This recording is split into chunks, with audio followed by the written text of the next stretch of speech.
Se você achou, diz achei. Se você não achou, diz espera aí. Não tem espera aí? Estou impressionado.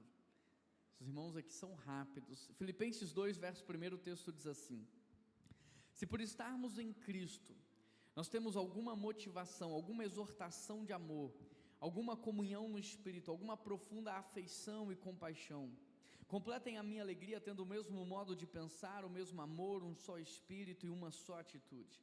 Nada façam por ambição egoísta ou por vaidade, mas humildemente considerem os outros superiores a si. Cada um cuide não somente dos seus interesses, mas também dos interesses dos outros. Seja a atitude de vocês a mesma de Cristo Jesus, que embora sendo Deus, não considerou que ser igual a Deus era coisa que devia se apegar, mas esvaziou-se a si mesmo, vindo a ser servo, tornando-se semelhante aos homens, e sendo encontrado em forma humana, humilhou-se a si mesmo e foi obediente até a morte de cruz. Por isso Deus o exaltou à mais alta posição, e lhe deu o nome que está acima de todo nome. Nós estamos nesse momento diante do único e verdadeiro Deus. Ele é o Senhor dos senhores, é o Rei dos reis. Ele sustenta toda a criação com o poder da sua palavra. Esse é o seu Deus, esse é o Deus que você serve. E ele diz assim: clame a mim e eu responder-te-ei, e eu anunciar-te-ei coisas grandes e firmes que tenho preparado para vós. Ele diz assim: buscar-me-eis e me achareis quando buscar de todo o vosso coração. Bata a porta e ela será aberta. É a esse Deus que nós vamos orar nesse momento, pedindo que fale ao nosso coração. Então feche os seus olhos e peça a Deus que abra a sua mente, que abra o seu coração, que abra os seus olhos. Deus vai trazer uma palavra aqui a todos, mas Ele pode falar algo muito específico com você nessa noite. Ele sabe o que você está passando, Ele sabe o que você precisa. Então fala: Deus, fala comigo, não aquilo que eu quero ouvir, mas aquilo que eu preciso ouvir. Trata o meu coração. Pai, nós queremos de maneira muito humilde pedir ao Senhor que fale ao nosso coração nessa noite. Quebranta o nosso coração, Pai, abra os nossos olhos espirituais e ministra uma palavra viva e eficaz, que não volta vazia, que transforma o nosso entendimento, que muda o nosso comportamento, que gera habitação espiritual. Ó Deus, que essa palavra venha nortear as nossas vidas, para que ela glorifique somente a Ti. Essa é a nossa oração, e em nome de Jesus que nós oramos, amém, amém e amém. Eu quero convidar você a permanecer com a sua Bíblia aberta, e se você puder também fazer anotações, fique muito à vontade. Quando eu olho para esse texto, eu aprendo aqui com Jesus como exercer uma liderança servidora. Quando eu olho para esse texto, eu aprendo com Jesus sobre um tipo de liderança que não é impositora, sobre um tipo de liderança que é servidora, mas carregada de autoridade. Sabe, o mundo precisa de pessoas não para ocupar cargos, o mundo precisa de luz e de sal, pessoas que vão fazer a diferença na sociedade, pessoas que não vão ser termômetro para medir, mas termostato para alterar a temperatura dos lugares em que está. Se eu e você carregamos o próprio Deus dentro de nós, que é o Espírito Santo, então nós deveremos causar impacto em todos os lugares por onde passamos, e esse impacto não é a partir da imposição, mas é justamente a partir do servir. Então nós vamos aprender aqui com Jesus a respeito de uma liderança servidora. E a primeira coisa que eu aprendo nesse texto é que se eu quero exercer essa liderança que influencia, se eu quero exercer essa liderança que causa impacto, se eu quero exercer essa liderança que é carregada de autoridade, então a primeira coisa que eu preciso fazer, eu preciso conservar a unidade cristã. Olha o que o texto diz: se por estarmos em Cristo, nós temos alguma motivação, exortação, comunhão no Espírito, profunda afeição e compaixão, verso 1, verso 2, então completem a minha alegria. O apóstolo Paulo está dizendo, tendo que o mesmo modo de pensar, o mesmo amor, e um só Espírito e uma só atitude. A expressão se por estarmos em Cristo, no original, não traz uma ideia hipotética no sentido, você está ou não? Se por estarmos em Cristo é uma afirmação que o apóstolo Paulo está fazendo. O que ele está dizendo é: uma vez que vocês foram lavados e remidos pelo sangue do Cordeiro, uma vez que Cristo pagou o preço, ressuscitou e te deu a vitória sobre a morte, uma vez que já foi selado pelo Espírito Santo de Deus, uma vez que você está cheio da presença do Senhor, é isso que o apóstolo Paulo está dizendo, então completem a minha alegria.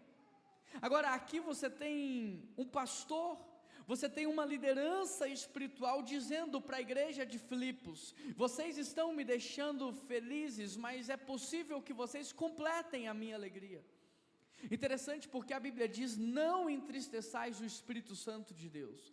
E se nós podemos entristecer, nós podemos também alegrar o Espírito Santo de Deus. E como que nós alegramos? Mantendo a unidade cristã. Se eu perguntasse aqui nessa noite, quantos estão felizes com Jesus? Quantos aqui estão felizes com Jesus? Levanta a sua mão. Mas sabe qual é a grande questão? É se Jesus está feliz com você.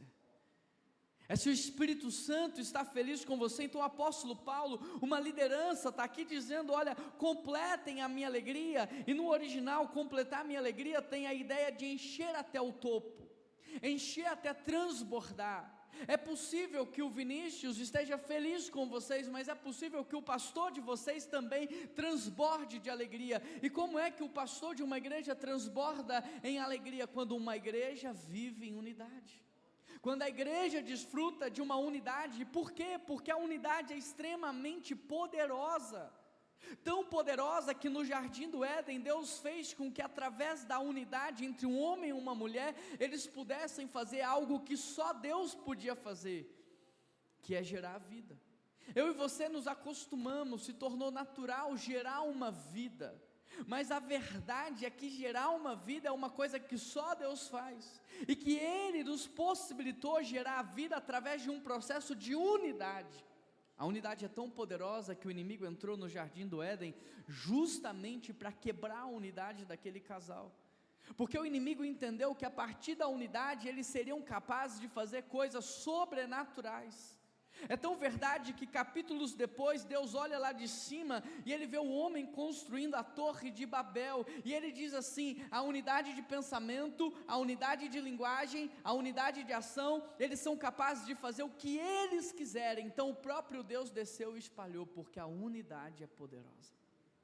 Eu e minha esposa, nós temos um hábito, todos os anos em dezembro, e nós já praticamos isso há 13 anos, nós temos um caderninho, é o mesmo caderninho que nós usamos nos 13 anos, todos os anos em dezembro, nós colocamos ali tudo que nós queremos viver no próximo ano. Então nós oramos enquanto casal, e nós perguntamos a Deus: Deus, o que é que o Senhor tem para a gente no próximo ano? E nós anotamos ali metas do casamento, como por exemplo, melhorar a comunicação, melhorar o afeto, metas para os nossos filhos. Olha, eu acho que tal filho, Noah, precisa melhorar na generosidade, eu acho que o Natan precisa melhorar nisso daqui. Metas financeiras, eu acho que a gente pode realizar esse sonho, conquistar isso, e nós anotamos tudo ali. Tem 13 anos que tudo que a gente escreve naquele caderninho, por mais impossível que possa ser, tudo que foi escrito ali foi realizado. Mas sabe por quê? Por causa da unidade no casamento. A unidade é poderosa. De 2 em 2 meses nós sentamos e olhamos: isso já foi conquistado, isso está longe de ser conquistado, vamos unir força para que a gente consiga viver e desfrutar disso. E tem 13 anos que tudo que é escrito ali é realizado, porque a unidade é poderosa.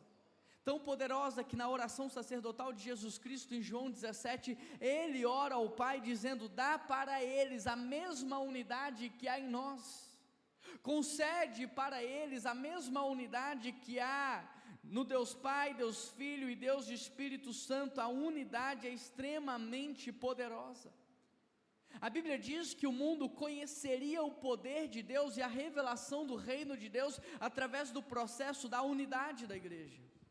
Agora, se você é alguém que luta contra a unidade, colocando um irmão contra o outro, se você é alguém que luta contra a unidade, esvaziando do outro o seu valor e o seu significado, Francis Chan diz no seu livro que pode ser que você nem tenha o Espírito Santo dentro de você, porque é impossível alguém que nasceu de novo e que foi inserido no corpo lutar contra o próprio corpo.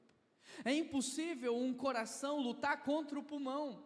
É impossível o rim decretar a morte de um estômago, é impossível, só que isso tem acontecido dentro da igreja cristã. E é por isso que tem muita igreja que é como uma mulher que engravida emocionalmente, a barriga cresce, o seio produz leite, só que só não gera vida. E tem muita igreja que incha, que cresce, você olha, tem cara de igreja, mas não gera vida, porque não vive um processo de unidade. A unidade é poderosa. Quando a Bíblia fala de palavra torpe, não saia da sua boca uma palavra torpe contra o seu irmão, ela não está falando de um palavrão, ela está falando de qualquer palavra que esvazie do seu irmão o significado dele. Qualquer palavra que subtraia do seu irmão o valor que ele tem. Então tudo que você fala contra um irmão, todas as vezes que você esvazia o valor dele, toda vez que você tira o significado dele, isso no mundo espiritual é uma palavra torpe. Interessante porque nós pensamos que unidade é apenas estarmos juntos. Mas sabe o que acontece se eu pegar um pouco de milho e jogar no chão? Muitas galinhas vão se aproximar para comer aquele milho. E enquanto tiver milho no chão, elas estão cantando, elas estarão felizes. Mas se eu tirar o milho, sabe o que vai acontecer? Elas vão começar a brigar. Porque elas nunca estiveram unidas, o tempo todo elas estavam reunidas. Tem muita gente que não está unido, está reunido.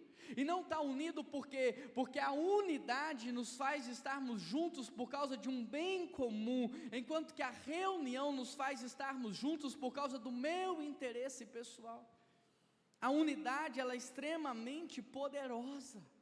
Mas a falta de unidade, ela trava e bloqueia a nossa vida, sabe? Nós deveríamos trabalhar como um rim, nós deveríamos ser como um rim, nós deveríamos filtrar tudo aquilo que vem de ruim, e não permitir que aquilo entre no corpo. Então se alguém chegou para você para falar mal de uma igreja, para falar mal do seu pastor, para falar mal de um líder, para falar mal de um irmão, você deveria ser como um rim, e filtrar aquela podridão, para que aquela podridão não atrapalhe o corpo. Mas o que a gente faz? A gente deixa que a impureza entre. E não só deixa, você é usado às vezes para transmitir a impureza, para quebrar relacionamentos. Nós somos pacificadores, nós somos reconciliadores. A unidade é poderosa e Deus deseja que você viva a unidade. Interessante porque a unidade é tão poderosa que a única coisa que poderia haver de diferença dentro do corpo de Cristo, sabe o que é? Os dons. A única coisa que poderia ser uma diferença entre eu e você seriam os nossos dons. Mas nós não deveríamos ter opiniões diferentes, nós não deveríamos pensar diferente. Sabe por que a gente pensa diferente? Porque eu penso de acordo com a minha experiência, eu penso de acordo com a minha vivência, você pensa de acordo com aquilo que você viveu. Mas se nós morremos com Cristo, então com Cristo nós ressuscitamos, de modo que agora eu não penso com base na minha vida passada, eu penso o que a palavra diz. Então dentro de um casamento, onde há dois contextos diferentes, duas criações diferentes, duas pessoas que vieram de mundos diferentes, o que faz um casamento funcionar, o que faz uma unidade funcionar, é que agora não é o que eu penso, agora não é o que você pensa, agora é o que a palavra diz. Por que dentro da igreja há tanta diferença entre o papel do homem e o papel da mulher? Por que na sociedade há tanta diferença entre o papel do homem e o papel da mulher? Porque talvez eu, que sofri algum tipo de abuso do meu pai, uma agressão do meu pai, tenha uma imagem deturpada da masculinidade. Talvez você tenha uma imagem deturpada da mulher feminina. E aí, o que acontece? A minha opinião é baseada na minha experiência, mas não é mais o que eu passei, o que eu vivi, é o que a palavra de Deus diz sobre o homem, é o que a palavra de Deus diz sobre a mulher. Por que dentro da igreja há tanta divergência de opinião política? Porque a sua opinião política tem a ver com a sua experiência, com a sua vida, com o que você viveu. Por isso que há tanto racha, tanto quebra dentro da igreja. A questão não é o que você passou, não é o que você viveu, não é a minha experiência, é o que a palavra de Deus diz. Então a nossa falta de unidade tem a ver com uma vida distante do Espírito Santo e distante da palavra do Senhor. Mas se você quer ter autoridade em qualquer lugar que você estiver, se você quer fazer a diferença, você precisa conservar e manter a unidade cristã. Ela é dada de maneira gratuita, mas para mantê-la custa caro. Mas não tem como você ter autoridade se você não é alguém que preserva a unidade cristã. Não tem como você ter autoridade se você não é alguém que luta pela unidade cristã. A segunda coisa que eu aprendo nesse texto: como viver uma liderança servidora. Em segundo lugar, faça tudo com a motivação correta. E a continuação do texto, no verso 3: não façam nada por ambição egoísta ou por vaidade, mas humildemente considerem os outros superiores a si. Cada um cuide não somente dos seus interesses, mas também dos interesses dos outros. No verso 3, o apóstolo Paulo diz: não faça nada por ambição egoísta ou por vaidade. Ambição egoísta no grego significa um comportamento competitivo. O que o apóstolo Paulo está dizendo é: não faça nada competindo com ninguém.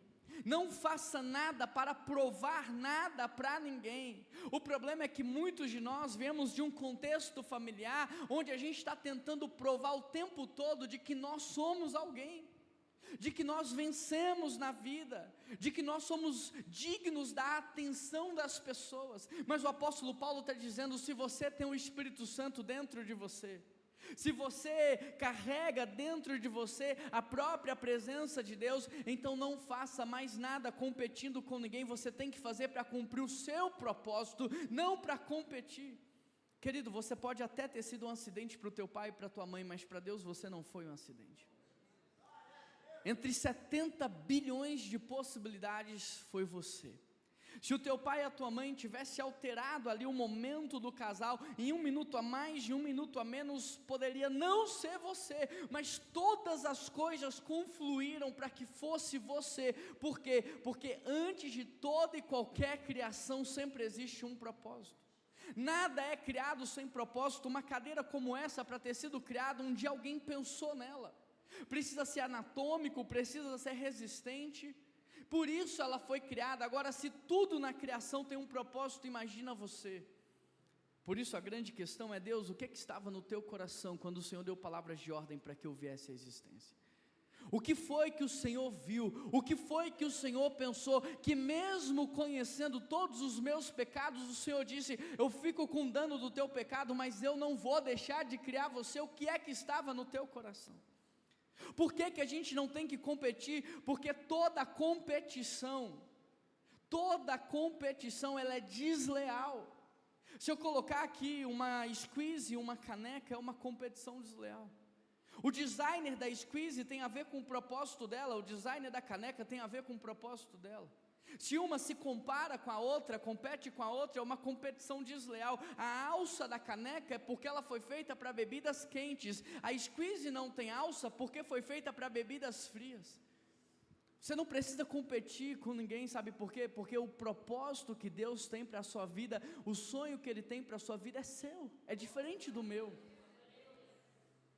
Tem muita gente competindo, olhando para o palco de uma pessoa, olha para o seu bastidor e ela fica ali competindo.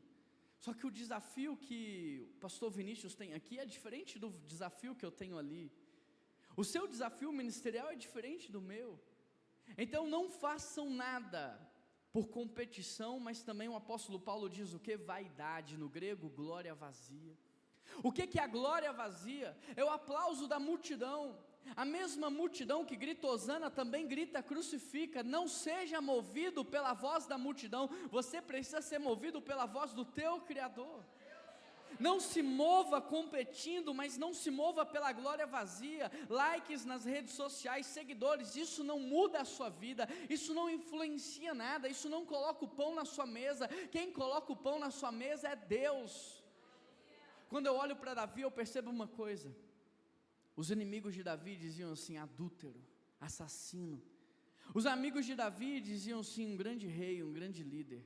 Mas o que ficou marcado na palavra sobre a vida de Davi, não foi nem o que os seus amigos disseram, e nem o que os seus inimigos disseram, mas aquilo que o próprio Deus disse a respeito dele: homem segundo o meu coração. O que ficou marcado no Novo Testamento, em Atos, não foi que Davi adulterou, não foi que Davi era um grande rei, mas que ele era um homem segundo o coração de Deus. Não se mova pela glória vazia, você precisa andar com a motivação correta.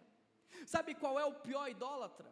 O pior idólatra não é aquele que às vezes tem uma imagem na sua casa e idolatra aquela imagem. Às vezes essa pessoa faz por inocência, faz por ignorância, faz porque não conhece a verdade. O pior idólatra, ele está dentro da igreja, porque ele conhece a Deus, ele conhece a palavra, mas sabe o que ele faz? Ele vem num culto como esse, canta muito, oferta muito, ele serve muito, ele ora muito, mas para tentar convencer Deus a fazer o que Ele quer e não se render à vontade do Senhor. Sabe qual é a melhor coisa que pode acontecer com você? Viver a vontade de Deus. Quer ver um exemplo?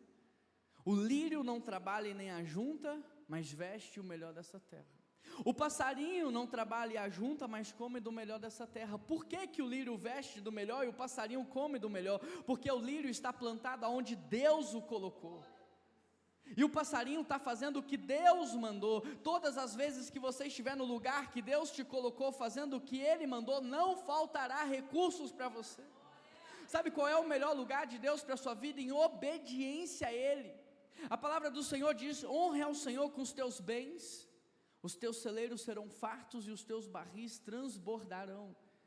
Nós não entendemos o texto porque vivemos na cidade, mas sabe o que significa celeiro cheio? Provisão para o presente. Você entra no celeiro, pega o trigo e faz o pão. Sabe o que significa barril transbordando? Provisão para o futuro. Você transforma a uva em vinho. A uva apodrece, o vinho não. A uva estraga, o suco de uva não. Então você tem provisão para décadas. Aquele que honra o Senhor com os teus bens tem provisão para o presente e provisão para o futuro. Então não faça nada com a motivação errada. A sua motivação tem que ser obedecer a palavra. A sua motivação tem que ser honrar o Senhor com tudo que você tem. A sua motivação tem que ser se submeter e se render a Ele para viver a vontade dEle para a sua vida. Eu e você não conhecemos o dia do amanhã. Eu e você não sabemos o que é bom para nós, mas o Senhor diz: eu tenho planos de paz, planos para fazê-lo prosperar, planos para você crescer e florescer. A vontade do Senhor é boa, perfeita e agradável. Já no verso 4, o apóstolo Paulo diz: cada um cuide, aqui tem um sentido de um vigia. O que ele está dizendo é o seguinte: o cristão, o filho de Deus, ele é cuidado pelo próprio Deus. Um filho de Deus é cuidado pelo próprio Senhor. É Ele que dá palavras de vida todos os dias, é Ele que te dá saúde para trabalhar, é Ele que está regendo todos os seus órgãos para que Ele possa funcionar, é Ele que te conecta com as pessoas certas, é Ele que te dá inteligência e criatividade. Deixa eu te dizer mais: aqueles problemas que nunca foram resolvidos na sua empresa, você pode ser usado por Deus para resolver. Basta você orar: Deus, eu estou diante de um desafio que ninguém nunca conseguiu resolver, mas eu tenho o próprio Deus dentro de mim, me dá clareza. Então quem sustenta a sua casa é Deus. Então essa pessoa aqui, que é cuidada por Deus, sabe o que ela tem que fazer? Ela tem que cuidar. É por isso que Jesus na ceia pegou o pão, sabe o que ele fez? Ele deu graças e ele repartiu, e ele disse: fazer isto em memória de mim. Sabe o que era para a gente fazer em memória dele? Repartir o pão. Porque comer o pão é instintivo, é natural. Quando você come, você não surpreende ninguém, mas quando você reparte, as pessoas olham para você e elas pensam assim: só pode ser Deus. O que é que está acontecendo aqui? Só pode ser Deus. Então um filho de Deus, o texto diz: cada um cuide, ou seja, um filho de Deus é um vigia. Já viu um vigia trabalhando? Ele está prestando atenção, ele está olhando. Um filho de Deus, ele tem que ficar olhando para as pessoas pensando assim: como é que eu posso te servir? Como é que eu posso agregar valor na sua vida? Como é que eu posso somar? Então ele vê alguém caminhando, ele pensa: eu acho que eu posso levar essa pessoa de carro. Ele vê uma pessoa com um carro sujo, ele pensa: eu acho que eu vou pedir a chave do carro dessa pessoa, eu vou lavar esse carro e depois eu trago aqui o carro lavado. Ele está buscando, ele não serve quando alguém precisa dele, ele está buscando oportunidades para servir. ele está buscando oportunidades para somar, ele está buscando oportunidades para abençoar. Como viver uma liderança servidora? Em primeiro lugar, lute pela unidade cristã. Em segundo lugar, faça tudo com a motivação correta. A terceira coisa que eu aprendo aqui nesse texto, nós precisamos ter o mesmo sentimento que houve em Cristo Jesus, verso 5. Tende em vós aquele mesmo sentimento, algumas versões atitude, mas tanto atitude quanto sentimento não traduzem o verdadeiro sentido do texto. No original a palavra é frônesis, e frônesis não é só atitude, frônesis não é só sentimento, frônesis é quando a sua maneira de pensar, a sua maneira de sentir e a sua maneira de agir é igual a de Cristo. Isso é frônesis. E o apóstolo Paulo está dizendo para a igreja de Filipos: vocês podem ter a mesma maneira de pensar que houve em Cristo Jesus, vocês podem ter a mesma maneira de sentir, vocês podem ter a mesma maneira. Isso é possível por causa do Espírito Santo de Deus. É o Espírito Santo que capacita vocês, mas vocês precisam permitir que Ele opere na vida de vocês. Para quê? Para que a maneira de pensar, a maneira de sentir possa influenciar a maneira de agir. Padrão de pensamento modela comportamento, e comportamento gera habitação espiritual. Isso é tão verdade que até hoje o judeu tem a caixinha da Torá amarrada na testa. É tão verdade que quando a gente aprende sobre a marca da besta, aquilo ali é uma mera cópia do que Deus estabeleceu, porque padrão de pensamento modela comportamento, e comportamento gera habitação espiritual. Por isso o apóstolo Paulo diz em Romanos 12, não vos acostumeis com este mundo, mas transformai-vos aonde? Pela renovação do vosso pensamento. Então quando o Espírito Santo de Deus trabalha na sua mente, quando o Espírito Santo de Deus atua no seu padrão mental, comportamental é natural, é consequência. E o comportamento gera então uma habitação espiritual. É isso que o apóstolo Paulo está dizendo. Tenham em vós, mas no grego não há distinção entre em e entre. Então o que o apóstolo Paulo está dizendo é: tenham em vós, mas também tenham entre vós. Vocês precisam ter entre vocês o padrão de pensamento de Cristo, não é o seu padrão, não é o padrão desse mundo. Vocês precisam ter entre vocês os mesmos sentimentos também que houver em Cristo Jesus, querido. Sabe, a gente está falando de um reino, e o reino de Deus é uma monarquia. E uma monarquia é diferente de uma democracia, é tudo diferente. Não tem como você aceitar Jesus, ser inserido num corpo, fazer parte de um reino com o mesmo padrão de mente que você tinha antes. É a mesma coisa de você sair do Brasil e mudar para os Estados Unidos. Não tem como morar lá com o padrão mental do Brasil. Aqui no Brasil você tem 30 dias de férias remuneradas. Aqui no Brasil você tem um final de semana de descanso remunerado. Aqui no Brasil você negocia, não vou hoje, apresenta um atestado. Lá nos Estados Unidos não. Para você ter direito a férias tem que trabalhar 5 anos, e mesmo assim as férias não são remuneradas. Trabalhou ganha, não trabalhou não ganha. Nos Estados Unidos é 2, 3 empregos para você manter o seu padrão e a sua qualidade de vida. Então se um brasileiro precisa mudar o padrão mental, ao mudar de uma nação, imagina quando você se converte. Então você precisa orar dizendo: Deus, me ajude a ter o padrão mental que houve em Cristo Jesus, porque Ele é a nossa referência. Nós vamos todos morarmos nesse paraíso que Deus está preparando para nós, mas não com esse coração que a gente tem hoje, não com essa mente que a gente tem hoje. A palavra do Senhor diz assim: todas as coisas cooperam para o bem daqueles que amam a Deus, e o bem daqueles que amam a Deus é se tornarem a imagem de Cristo. Todas as coisas estão cooperando para formar em você a imagem de Cristo, as coisas boas e as coisas ruins. Pastor, como assim? As coisas ruins estão formando em você a longanimidade, o domínio próprio, te ensinando a ter paciência, a perdoar, a amar. As coisas boas, tudo está cooperando para te dar o caráter de Cristo, porque Ele é o padrão do reino de Deus, Ele é o padrão do céu. Como viver uma liderança servidora? Lute pela unidade cristã. Não permita alguém chegar para você para falar mal de outra pessoa. Não permita alguém esvaziar o valor de outra pessoa. Não saia da sua boca a palavra torpe. Saia da sua palavra ou da sua boca palavras que vão abençoar. palavras de misericórdia, palavras de graça, palavras e decretos de bênção sobre a vida dos outros. Lute pela unidade cristã. Você é pacificador, você é reconciliador, tudo isso provém de Cristo, 2 Coríntios 5,18, que nos reconciliou consigo por meio de Cristo e agora nos deu o ministério da reconciliação. Nós somos reconciliadores. Em segundo lugar, faça tudo com a motivação correta. Em terceiro lugar, tenha a mesma frônesis que houve em Cristo Jesus. Em quarto lugar, uma vez que agora o seu padrão mental é igual ao de Cristo, imite a Ele, aprenda pela imitação. Verso 6, o qual subsistindo em forma de Deus, não considerou que ser igual a Deus era coisa que devia se apegar. O apóstolo Paulo, quando ele usa a expressão subsistindo em forma de Deus, sabe o que ele está dizendo para a igreja de Filipos? Jesus Cristo é Deus e ponto. E sabe por que ele precisa afirmar para a igreja de Filipos que Jesus Cristo é Deus? Porque ninguém, nunca na história da humanidade, duvidou do nascimento de Cristo. Em toda nação que você for, e todo livro de história que você pegar, você vai ver a história da humanidade dividida em antes e depois de Cristo. Que Jesus Cristo nasceu, todo mundo sabe. A dúvida das pessoas é se Jesus era uma criança qualquer, ou se de fato ele era o Filho de Deus.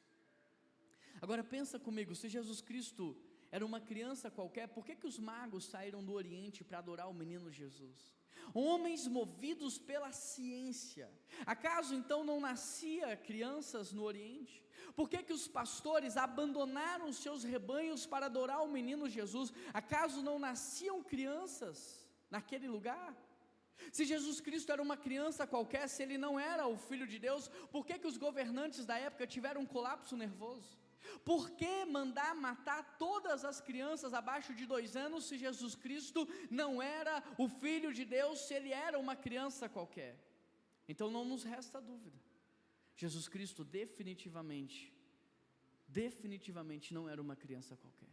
Ele era verdadeiramente o Filho de Deus, aquele que foi citado por Isaías 800 anos antes do seu nascimento.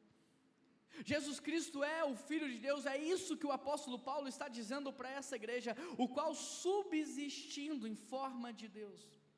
E essa palavra nos ajude a entender o que é que Cristo fez aqui na humanidade. Essa palavra subsistindo em forma, nos ajuda a entender a obra de Cristo, porque em forma, no grego você tem 2 palavras que traduzem em forma, morfe e chema. Repita comigo, morfe, chema. Sabe o que é morfe? Morfe é a essência e chema é a apresentação da essência. Aqui na minha frente eu tenho uma água. Qual é a morfe dessa água? A molécula H2O. Essa é a morfe, é a essência dela. Agora, essa morfe, essa essência pode se apresentar para vocês em 3 estados: sólido, líquido e gasoso. Então o que o apóstolo Paulo está fazendo aqui é o seguinte, ele está falando para a igreja de Filipos: olha, vocês viram Jesus pegar uma bacia e lavar os pés dos seus discípulos, vocês viram Jesus transpirar sangue, vocês viram Jesus ser humilhado numa cruz, mas essa não era a sua morfe, essa era a sua chema, essa é a maneira como ele escolheu se revelar para vocês. Agora, pastor Vinícius postou uma foto minha, e eu te pergunto, você me conheceu através da foto que ele postou? Você sabia quem eu era? Você tinha um relacionamento comigo por causa da foto que ele postou? Não.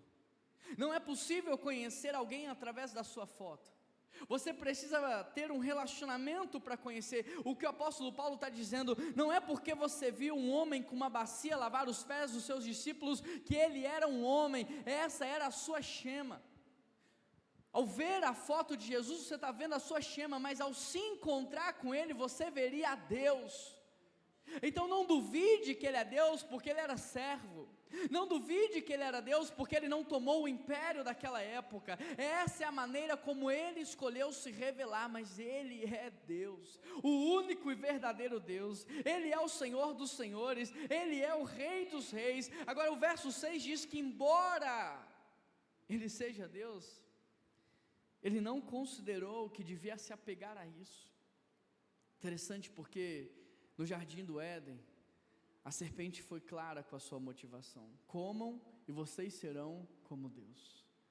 Mas Jesus, sendo Deus, não se apegou a isso. Jesus está nos ensinando aqui um caminho contrário ao caminho do satanismo. Porque você acha que Satanás é você adorar, você acha que satanismo é você adorar Satanás, mas não. A serpente não propôs no jardim do Éden para o homem tirar Deus do trono e colocar Satanás no trono, não foi essa a proposta. A proposta do inimigo foi: tira Deus do trono e senta você. Tira Deus do trono e agora ocupa o trono. O satanismo não é quando você adora Satanás, satanismo é quando você adora a si mesmo. Sabe por quê? Porque o inimigo sempre soube que por ele, pela serpente, pelo dragão, você nunca seria capaz de fazer nada. Pelo dragão você não abandona a sua esposa. Pela serpente você não sacrifica os seus filhos. Por Satanás você não sacrifica a sua saúde, mas por você, pelos seus sonhos, pelos seus objetivos, você sacrifica a tua esposa, mata o teu casamento, sacrifica a vida dos teus filhos. Por você, você é capaz de fazer qualquer coisa. Passa meses fora de casa, não vê os seus filhos crescer. Por você, você não cuida da sua saúde. Por seus sonhos e objetivos, você é capaz de fazer qualquer coisa. E aqui Jesus está nos ensinando um caminho contrário a esse. Sabe qual é o espírito do anticristo? O espírito do anticristo é você se salvar, se proteger e se guardar. Jesus falou assim: olha, eu estou indo, está chegada a minha hora, eu vou morrer pelos meus. E aí Pedro aparece para ele e fala: não, tem outra forma, você não precisa sofrer tanto assim, há outro caminho, você não precisa morrer na cruz. Aí Jesus diz: arreda-te daqui, Satanás. Em Atos 2,40 diz: salvai-vos dessa geração corrompida. E a gente pensa que salvai-vos é eu me salvar, mas salvai-vos não é você se salvar, salvai-vos é um salvando o outro. Hebreus: sem santidade ninguém verá o Senhor. Você viu sem santidade, no lamaçal do pecado, quando Ele foi te resgatar, quando Ele pegou você do império das trevas e te levou para o reino de luz. Sem santidade ninguém verá o Senhor. É que sem santidade as pessoas não vão ver Deus na sua vida, porque você viu a Deus no lamaçal do pecado, quando Ele foi o teu resgatador. Salvai-vos é um salvando o outro. Cristo é um título que diz aquele que foi designado, enviado para dar a vida em favor dos seus irmãos. Jesus está nos ensinando sobre um caminho de uma liderança servidora. Como viver uma liderança cristã: lute pela unidade, faça tudo com a motivação correta, tenha a mesma frônesis que houve em Cristo, imite a Cristo. Em quinto lugar, esvazie-se. Verso 7, esvaziou-se a si mesmo, tomando a forma de servo. Esvaziou-se tomando a forma de servo. Uma pessoa só pode ser egoísta quando ela tem direitos a requerer. E ninguém nesse mundo teve ou tem mais direitos do que o próprio Filho de Deus. Ele tinha o direito de ser adorado por todos. Ele tinha o direito de toda a autoridade cair de joelhos diante dele. Mas sabe o que ele fez? Ele se esvaziou dos seus direitos. Ele não fingiu ser um servo. Ele tomou a forma de um servo. Ele se tornou o próprio servo. Jesus abriu mão dos seus privilégios para servir, Ele usou os seus privilégios para cuidar, Ele usou os seus privilégios para abençoar. Queridos, toda essa palavra é para te ajudar a entender que um servo não é alguém que serve na igreja no final de semana. O servo não é alguém que doa 1 hora numa quarta-feira. Ser servo é muito mais do que isso. Ser servo é o nosso padrão, ser servo é o nosso estilo de vida. Eu aprendi isso olhando para o meu avô Paulo Nossi. O meu avô Paulo Nossi, talvez ele tenha encarnado a palavra de tal maneira que olhando para o meu avô eu aprendi a servir. Todas as sextas-feiras ele ia na casa dos meus pais que não conheciam a Cristo, lá em Betim. Ele me buscava para que eu pudesse ir na igreja com ele, a igreja que hoje eu sou o pastor dela. Meu avô tem 70 anos de membresia nessa igreja. 60 que ele é diácono da igreja. Em 60 anos como diácono ele faltou, sabe quantos cultos? 6 cultos. Ele era caminhoneiro, deixava o caminhão em qualquer lugar que ele estivesse, na sexta ou no sábado, e ele pegava um ônibus, voltava para Belo Horizonte, porque ele tinha que servir. E aí sabe que horas que a gente ia para a igreja no domingo, Vinícius? 6 da manhã. Mas o culto na PIB-BH é cedo assim? Hoje eu tenho um culto 8, até justificaria, eu chego 6 horas. Mas na época não, o culto era 10. Aí você me pergunta, mas por que seu avô chegava às 6 e te levava? Eu te explico. Eu perguntei isso para ele, vô, por que a gente tem que chegar tão cedo? Sabe o que ele disse? Porque vai que alguém falta. Vai que uma área da igreja precisa de ajuda, a gente está aqui para servir, a gente está aqui para ajudar. Se quando abrirem o portão da igreja, a gente entrar, o banheiro estiver sujo, dá tempo da gente lavar. Se quando a gente entrar no templo, a gente passar o dedo no banco, estiver sujo, dá tempo da gente limpar. Eu ia no sábado com meu avô, às vezes no mercado, porque ele era responsável pela ceia, e nós ficávamos 4 horas para escolher um pacote de pão de forma, porque ele ficava ali olhando, tentando ver por dentro do pacote, para ver se não tinha defeito no pão, porque ele queria dar o melhor para Deus. Agora no final da sua vida, ele chegava lá na PIB-BH para servir, as pessoas falavam assim, Paulo Nossi, você não está na escala. Aí ele pegava a Bíblia e falava assim, me mostra na Bíblia onde que está falando que tem que ter escala. Me mostra na Bíblia aqui um texto que fala que tem escala para o crente. Crente serve, você não vai me impedir de servir, eu vou servir. Hoje eu chego para um membro lá na PIB-BH, Vinícius, e falo assim, será que você pode servir 2 final de semana? Aí ele fala assim para mim, pastor, eu tenho vida. O senhor esqueceu, eu tenho uma vida, pastor. Querido, uma semana tem 156 horas. Se você não pode doar 1 hora na sua semana para Deus, isso explica a sua tragédia. Isso explica a sua miséria, porque a palavra do Senhor diz, buscar em primeiro lugar o meu reino, e todas as coisas que você precisa eu vou te acrescentar. A Bíblia não diz que o crente não mendigará o pão, a Bíblia diz o justo. Lá na Praça Raul Soares, sabe o que mais tem? Crente mendigando o pão. Lá no centro de BH, tem gente que cita a Bíblia de capa a capa, conhece todas as músicas, mendigando o pão.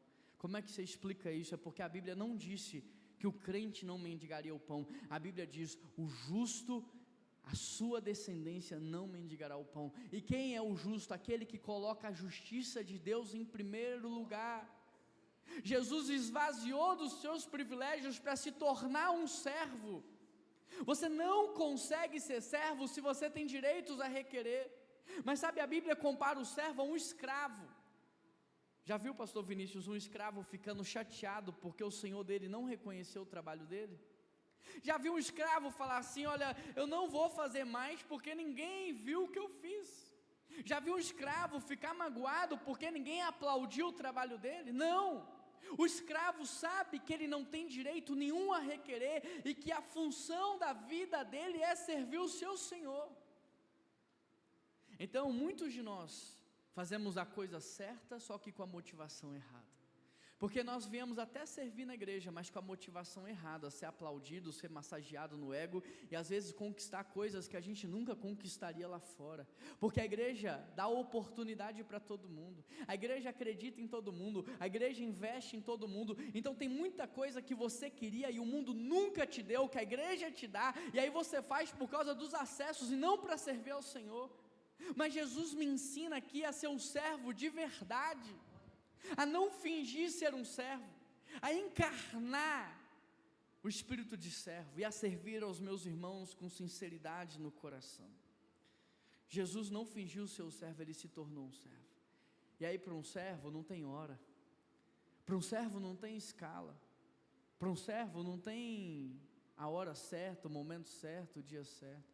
Para um servo tem servir ao meu Deus em todos os lugares que eu tiver, porque Ele cuida de mim, Ele me sustenta. Quem sou eu para falar alguma coisa de Deus? A verdade é que Ele nos dá muito mais do que nós precisamos. Como viver a liderança servidora? Lute pela unidade da sua casa, lute pela unidade dessa igreja. Como viver uma liderança servidora? Faça tudo com a motivação de servir e glorificar o nome de Deus.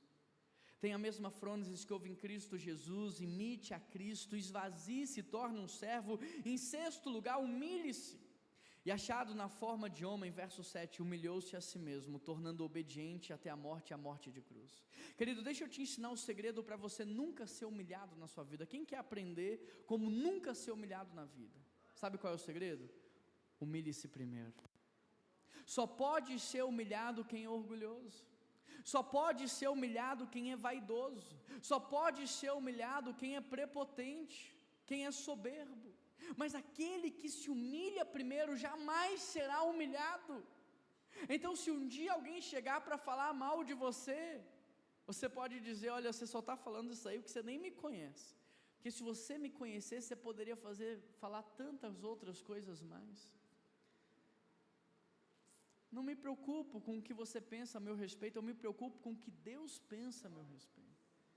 Você olha para mim, você tem uma opinião, Deus olha para mim, Ele tem um diagnóstico. Se humilha primeiro. Sabe, Jesus Cristo, Ele foi calado para a cruz. Isaías 53, como um cordeiro mudo, sendo humilhado, açoitado, acusado facilmente, não se defendeu, mas como um cordeiro mudo foi levado para o matadouro. Você não precisa se justificar. Autocomiseração, autojustificativa e autopiedade são pecados oriundos do orgulho. Quando você fica se justificando muito, quando você fica buscando com que as pessoas tenham dó, piedade de você, isso é orgulho, é soberba. Se humilha primeiro. Lúcifer era o maior dos anjos, mas foi orgulhoso no seu coração, pensou que ele poderia mais. Ezequiel 28, o orgulho precede a queda. Adão, o rei da humanidade, não tinha nenhum homem maior do que ele, mas ele pensou: eu posso mais. Ezequiel 28, o orgulho precede a queda. Mas Jesus Cristo, sendo Deus, não se apegou a isso, mas tornou-se servo. O que aconteceu? Deus o colocou na mais alta e soberana posição. Ele deu o nome que está acima de todo nome. Você não precisa ter medo. Esvazie-se, humilhe e obedeça. Adão experimentou orgulho, rebelou-se e desobedeceu, mas Cristo esvaziou-se, humilhou e obedeceu. Sabe o que eu aprendo aqui? Não tem como você obedecer se você não se esvazia e se você não se humilha. Presta atenção, se você concorda e se tem benefício, não é obediência, é conveniência. Obediência é quando eu não concordo, é quando eu não entendo, mas quem está falando tem autoridade. Isso é obediência. Agora, Jesus Cristo obedeceu e obedeceu até a morte. Os comentaristas dizem que a morte de cruz era como se você morresse 1000 vezes. Até onde você está disposto a obedecer a Deus? Até quando lhe é conveniente? Não é obediência, é conveniência. Até onde você está disposto a obedecer a Deus? Até o momento que você não perde nada? Não é obediência, é conveniência. Obediência é quando você não entende, mas você confia em quem está falando. Em sétimo lugar, obedeça a Deus. Sendo encontrado em forma humana, humilhou-se a si mesmo e foi obediente até a morte, e a morte de cruz. Sabe qual é a grande marca de todos os heróis da fé? Todos os grandes homens e mulheres de Deus? A obediência. Porque para cada um deles, Deus pediu que fizesse algo diferente. Para um construa a arca, para o outro saia da sua terra, para o outro caminhe, abra o mar vermelho. Para cada um deles uma coisa diferente. A grande marca de todos os heróis da fé é a obediência. A obediência é algo que vai mudar a sua vida. A obediência é algo que vai transformar a sua vida. A gente pensa que a submissão, que a obediência são valores ruins, mas são valores do reino de Deus. Da mesma forma que um trem só é livre quando ele caminha por cima do trilho, você só é livre de verdade quando caminha em obediência. A rebeldia te coloca atrás das grades, a desobediência castra a sua liberdade. Enquanto Eva era submissa a Adão, ela tinha liberdade para agir. Enquanto Adão era submisso a Deus, ele teve liberdade para nomear. A sua liberdade, ela é proporcional ao seu nível de submissão e obediência. Os funcionários que a gente tem, que são obedientes, eu não controlo o horário. Tem horário flexível, porque eu confio, é obediente. Mas aqueles que são desobedientes, a gente controla onde vai. Os filhos obedientes, você dá liberdade. Os que não são, você tira a liberdade. A sua liberdade é proporcional ao seu nível de obediência. Em último lugar, espere apenas pela exaltação que vem do Senhor. Verso 9, por isso Deus o exaltou soberanamente, Ele deu o nome que está acima de todo nome, para que o nome de Cristo, todo joelho se dobre, os que estão nos céus, na terra e debaixo da terra. e toda língua confesse que Jesus Cristo é o Senhor, para a glória de Deus Pai. A única exaltação que eu e você podemos esperar é a exaltação de Deus. Sabe, quando os discípulos estão caminhando, eles estão discutindo sobre quem seria o maior. E aí Jesus não está no momento, ele aparece depois e ele pergunta para os discípulos: o que vocês estavam conversando enquanto andavam? Jesus pergunta isso não porque ele queria saber a resposta, mas para que os discípulos pudessem refletir no teor da conversa deles. E sabe por que o teor da conversa dos discípulos é importante? Porque aquilo que você fala enquanto anda determina o lugar que você vai chegar. Aquilo que você fala no oculto revela o que você vai viver no público. E aí Jesus pergunta: o que é que vocês estavam discutindo? Eles falam sobre quem seria o maior. Só que Jesus não repreende eles, dizendo: vocês não podem querer ser o maior, vocês não podem querer ser grandes. Não, Jesus não faz isso. Sabe o que Jesus faz? Jesus vai ensinar para eles sobre como ser grande do jeito certo, sobre como ser grande, relevante e influente do jeito certo. E aí sabe o que Jesus diz? Maior é aquele que serve. Maior é aquele que serve. O servo de ninguém é o líder de ninguém. O servo de 10 é o líder de 10. A sua capacidade, a sua autoridade para liderar, ela está completamente correlacionada à sua capacidade de servir. Gente, título aqui na terra, hoje em dia não significa nada. Um policial chega para alguém e fala assim: olha, eu ordeno, e as pessoas não obedecem mais. Um doutor chega na universidade, um mestre fala, ninguém obedece mais. O chefe chega no emprego e fala: vocês têm que fazer isso. Ele vira as costas, ninguém faz. É isso que você quer? Título? Cargo? Isso não significa nada. Mas tem muita gente mudando a história dessa cidade, sem cargo e sem título, apenas com autoridade no mundo espiritual. Há um episódio na Bíblia que o demônio olha e fala assim: olha, vocês eu não sei quem são, mas aquele ali eu sei quem é. Tem muita gente que é muito conhecido nas redes sociais, mas não é conhecido no céu. Tem muita gente que é conhecido aqui, mas não é conhecido no mundo espiritual. Então não se mova pela glória vazia, isso não muda nada. Não queira apenas um cargo, um título, queira autoridade espiritual. Queira de fato ser a luz, o sal, queira de fato ser uma influência para essa geração. Agora, não faça isso buscando aprovação de homens, aplauso de homens, reconhecimento. A única exaltação que você pode esperar é a exaltação de Deus. Essa é a única exaltação que não traz prejuízo para você. Essa é a única exaltação que abençoa você. Ele se humilhou e Deus o exaltou. Não foi Pilatos que exaltou, porque foi covarde. Não foi Judas que exaltou, porque traiu. Não foram os discípulos que abandonaram, que depois voltaram e exaltaram. Não, Deus o exaltou. Essa é a exaltação que importa. A palavra do Senhor diz: humilhai-vos e Deus vos exaltará. Humilhai-vos e Deus vos exaltará. Eu quero terminar contando uma história para vocês, a história de um homem que amava a obra de arte. Eu achava que isso era só uma história, até conheci um membro da minha igreja que um dia me levou para tomar um café na sua casa. E chegou lá, ele me mostrou uma parede da sua casa repleta de obras de artes. E aí eu perguntei, mais ou menos, quanto é que vale isso aqui? Quando ele falou o valor, eu fiquei espantado e eu cheguei à conclusão: essa aqui não é só uma história, isso aqui é real.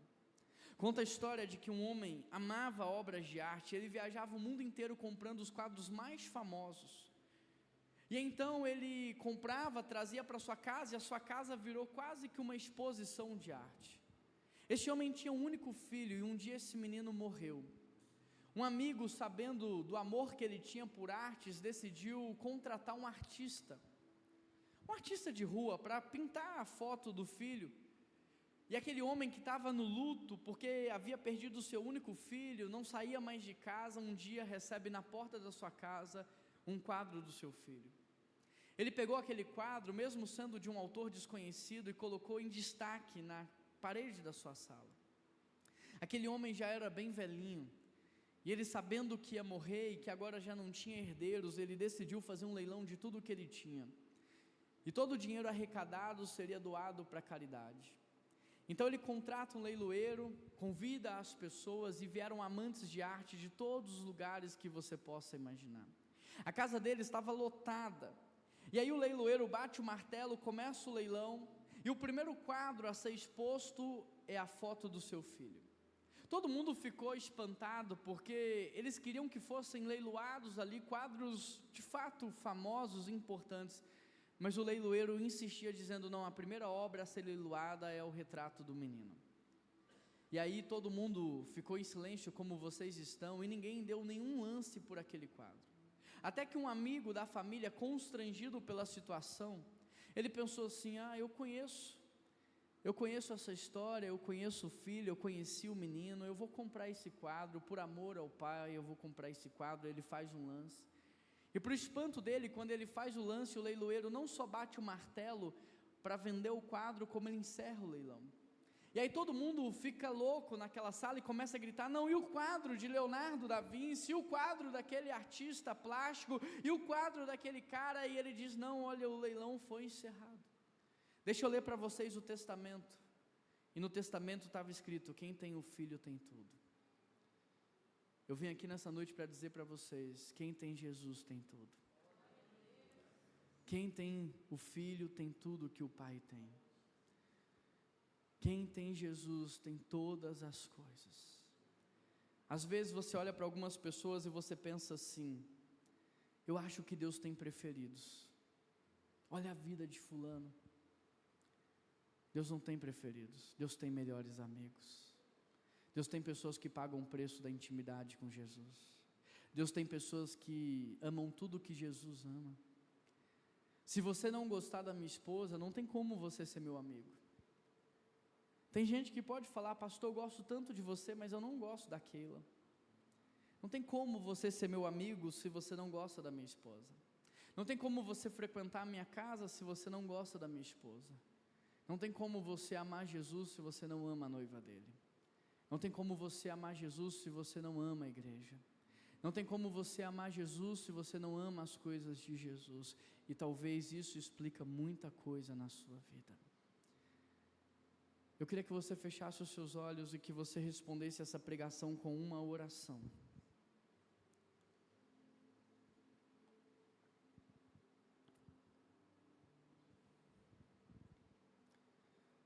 Jesus recebeu todo o poder e toda a autoridade. E ele disse assim, olha, toda a minha autoridade me foi dada e agora eu dou a vocês, portanto vão. Mas há um caminho para que vocês recebam essa autoridade, porque ela é uma arma. E da mesma forma que uma pessoa que tem uma arma em casa para se proteger do mal, pode usar essa arma para ferir os seus, você pode usar algo que Deus te dá para ferir os seus. Então há um caminho para que você receba autoridade, para que você receba influência, para que você lidere essa nação. E esse é um caminho de humilhação, de se esvaziar, de abrir mão, de servir os seus irmãos. E por que você pode fazer isso? Porque você é filho, porque tem alguém que cuida de você, porque tem alguém que não deixa nada faltar para você. Eu quero terminar essa oração orando. Eu quero orar por você. Se você ouviu o Espírito Santo falar ao seu coração, se o Espírito Santo está te movendo a um caminho de servir os seus irmãos, de amar essa igreja, de amar Jesus, de servir os seus irmãos, eu quero orar por você. Fica de pé onde você está, eu quero terminar esse momento orando pela sua vida. Deus, muito obrigado, Senhor, pelo que está acontecendo aqui nessa noite. Muito obrigado por cada pessoa que está tomando uma decisão, a decisão de amar o Senhor sobre todas as coisas, a decisão de amar tudo que o Senhor ama, a decisão de se entregar, de se renunciar para viver a sua vontade, a decisão de abrir mão dos privilégios, dos direitos para servir aos seus irmãos. Pai, o Senhor não tem problema com recursos, o Senhor é o dono do ouro e da prata, o Senhor não tem problema com poder e nem autoridade, todo o poder está nas suas mãos. O Senhor tem problema com mordomos infiéis, O Senhor tem problema com gente que se perde na bênção. O Senhor tem problema com gente que administra mal a semente que o Senhor coloca nas nossas mãos. Mas nesta hora nós pedimos ao Senhor, Deus, nos prepara para viver aquilo que um dia o Senhor sonhou. Nos prepara para ser um filho aprovado pelo Senhor. Nos prepara para ser um marido, uma esposa aprovada. Nos prepara, Deus, para sermos pais aprovados. Nos prepara, Deus, para sermos líderes aprovados pelo Senhor, ó Pai, nos prepara. Nós queremos nessa noite nos esvaziarmos, para sermos cheios. Só pode ser cheio aquilo que está vazio. Tira de dentro de nós todo orgulho, prepotência, vaidade, nos enche da Tua presença e nos dê o fruto do Espírito Santo, Pai. Nos enche até transbordar. Que todo mundo que se encontrar conosco, Pai, possa ver em nós a Sua imagem. Que todo mundo que se encontrar conosco possa ver em nós e sentir em nós a Tua presença.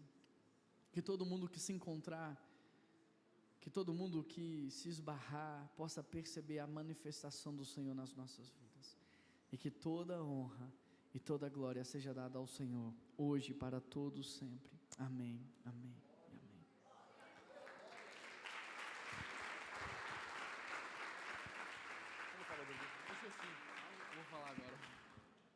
Eu esqueci de falar, eu trouxe um livro, ele chama 7 decisões que vão mudar a sua vida. São 7 princípios bíblicos, mas o que vai mudar a sua vida não é você ler, é você praticar, é você aplicar. Então você pode praticar um princípio desse por mês e ter a sua vida transformada. Esse livro está sendo vendido hoje na internet por R$ 49,90, mas eu quero abençoar a sua vida, então você vai ofertar o valor que você quiser. Ninguém aqui vai sair sem pegar um livro, você vai ofertar o valor que você quiser, porque o que eu gostaria de verdade é que o pastor Vinícius pudesse testemunhar das coisas sobrenaturais que o Senhor está fazendo na sua vida, das coisas sobrenaturais que o Senhor vai fazer na sua descendência, das coisas sobrenaturais que o Senhor vai fazer nessa igreja. Eu sei, Deus já fez muito, pastor Vinícius me contou a história, Deus já fez muito, mas nem olhos viram e nem ouvidos ouviram aquilo que Ele está preparando para essa igreja. Sabe, eu entrei aqui, eu falei com o pastor, eu estou sentindo algo diferente do Senhor nesse lugar, sabe? Interessante porque tudo que começa aqui sempre transborda na sua casa, sempre transborda na sua vida. Deus só criou 2 instituições ao longo da história da humanidade, a família biológica e a família espiritual, e essas 2 coisas hoje se convergiram para que o nome de Cristo fosse glorificado e para que você pudesse desfrutar da plenitude da presença de Deus. Então o livro vai estar ali atrás, se alguém quiser eu posso escrever uma dedicatória. Tem muita gente que fala, pastor, dá um autógrafo. Não, pastor, não autografa, pastor, escreve uma dedicatória. Então se você quiser eu vou escrever um versículo para você, uma palavra de Deus para o seu coração e orar pela sua vida. Amém? Obrigado, viu, pastor Vinícius, obrigado por esse tempo.